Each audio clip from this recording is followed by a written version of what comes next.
এই মুহূর্তে সবথেকে বড় খবর, বড় সড় বিপদে তৃণমূল সাংসদ কল্যাণ বন্দ্যোপাধ্যায়। এবার 2 বছর পর্যন্ত কারাদণ্ড হতে পারে কল্যাণ বন্দ্যোপাধ্যায়ের। যতই তিনি জনপ্রতিনিধি হোক না কেন, এক্ষেত্রে ছাড় পাবেন না তিনি। সেক্ষেত্রেও তার 2 বছর পর্যন্ত কারাদণ্ড হতে পারে। কি হয়েছে চলুন বিস্তারিত দেখে নেওয়া যাক। তার আগে আপনাদেরকে অনুরোধ, ভিডিওটি ভালো লেগে থাকলে লাইক, কমেন্ট, শেয়ার এবং অবশ্যই চ্যানেলটিকে সাবস্ক্রাইব করবেন। চলে আসি বিস্তারিত খবরে। মুখ্য নির্বাচন কমিশনার জ্ঞানেশ কুমারকে হুঁশিয়ারি দিয়েছিলেন শ্রীরামপুরের তৃণমূল সাংসদ কল্যাণ বন্দ্যোপাধ্যায়। গত শুক্রবার মেট্রো চ্যানেলে মুখ্যমন্ত্রীর ধর্ণা মঞ্চ থেকে দেশের মুখ্য নির্বাচন কমিশনারের আঙুল কেটে নেওয়ার মতো হুমকি দিয়েছিলেন কল্যাণ। তার পাল্টা এবার পদক্ষেপ নিল কমিশনও। চিঠিতে উল্লেখ করা হয়েছে, দেশের মুখ্য নির্বাচন কমিশনের মর্যাদা ক্ষুণ্ণ করা হয়েছে। এই চিঠি পাঠানো হয়েছিল বিজেপির তরফে এবং সেই চিঠির পরিপ্রেক্ষিতে নির্বাচন কমিশন বলেছে, সমস্ত কিছু আমরা খতিয়ে দেখছি, দরকারে ব্যবস্থা নেওয়া হবে।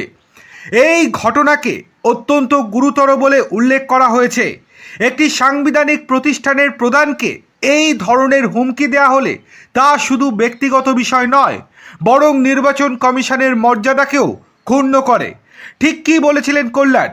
কল্যাণের বক্তব্য ছিল, রাজ্যের মুখ্যমন্ত্রী মমতা বন্দ্যোপাধ্যায়কে অপমান করেছেন সিএসি। মমতার দিকে আঙুল উঁচিয়ে কথা বলেছিলেন বলে কল্যাণের দাবি। সেই ঘটনা প্রসঙ্গ উত্থাপন করেই কল্যাণ বলেন, আমি তো সেই দিন ছিলাম, কি দুর্ব্যবহার মমতাদির সঙ্গে করেছেন আপনারা কল্পনা করতে পারবেন না। আঙুল তুলে মমতা বন্দ্যোপাধ্যায়কে কথা বলেছেন। এই কথার রেশ টেনেই হুঁশিয়ারি দেন, আরে আঙুল তুলে তুমি কাকে কথা বলছো? তুমি যদি চিফ ইলেকশন কমিশনার না হতে, আঙুলটা তোমার কেটে বাদ দিয়ে আসতাম। এখানেই থামেননি কল্যাণ। তিনি বলেন, আপনি তো 1-1.5 বছর এসেছে চিফ ইলেকশন কমিশনার হয়ে। আপনি তো এসেছেন অমিত শাহের দয়ায়। আপনি কোঅপারেটিভ সেক্রেটারি ছিলেন। কমিটিতে আমার সামনে আপনি অ্যাপিয়ার করেছিলেন। আপনার যে কত জ্ঞান সেটা আমার জানা আছে। আপনি কিছুই জানেন না, আপনি একটি গোয়ার গোবিন্দ লোক। চিঠিতে কি লিখেছে বিজেপি? চিঠিতে ভারতীয় ন্যায় সংহিতার বেশ কয়েকটি ধারা উল্লেখ করেছে বিজেপি। বিএনএস ধারা 224, সরকারি কর্মচারীকে আঘাতের হুমকি। যে ব্যক্তি কোনো সরকারি কর্মচারীকে আঘাত করার হুমকি দেন এবং হুমকি দিয়ে তাকে তার দায়িত্ব পালন করা থেকে বিরত করার চেষ্টা করেন বা উদ্দেশ্য প্রণোদিতভাবে সরকারি কাজে দেরি করান, তাহলে তিনি এই ধারায় দোষী সাব্যস্ত হবেন। এই অপরাধের জন্য তাকে সর্বোচ্চ 2 বছর পর্যন্ত কারাদণ্ড অথবা জরিমানা করা যেতে পারে। দ্বিতীয়ত, বিএনএস ধারা 351, অর্থাৎ ফৌজিদারি ভয়ভীতি প্রদর্শন। যে ব্যক্তি কোনোভাবে অন্য কাউকে হুমকি দেন কিংবা তার শারীরিক ক্ষতি কিংবা সম্মানহানির চেষ্টা করেন যার সঙ্গে ব্যক্তি স্বার্থ যুক্ত, তাহলে তার বিরুদ্ধে এই ধারা প্রযোজ্য। কোনো সরকারি কর্মীকে ভয় দেখিয়ে তার কাজ থেকে বিরত করার চেষ্টা করা, যেটি আদতে ওই সরকারি কর্মী আইন অনুযায়ী করার অধিকার রাখেন, সেই ক্ষেত্রে এই ধারা প্রয়োজন বা প্রযোজ্য।